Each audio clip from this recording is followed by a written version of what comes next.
bumibili siya. Ay! Uy, Gulat naman to. Shaky. Sana meron ganito sa tundo. naku po. Saan mo naman nilalagay doon? Madaming... Baka mag-jumper bigla sila. Madaming Huwag sa atin lang umaalog, sa kanila hindi. Iniisip ko, possible sa Manila. Mahal pa Yung Kisaramato. Yung mahabang Ross Boulevard. Kung sa kanila, sa atin umaalog, sa kanila hindi. Maalog yung kanila, hindi mo lang... Tamo, naalog yung sa kabila. Ang galing ako, nakakalawit lang siya no, sa gilid.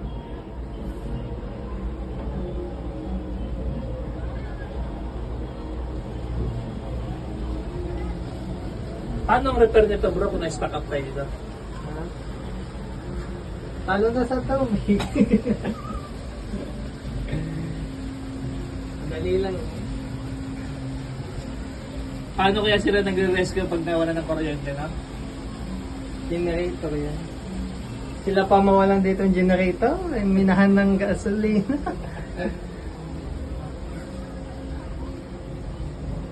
Ang dami na sarado yung ibang tindahan, ano? Hindi natin naikot talaga lahat. Na, Kasi tatagal lang tayo doon. ang hindi lang naman napasok ay yung mga tindahan.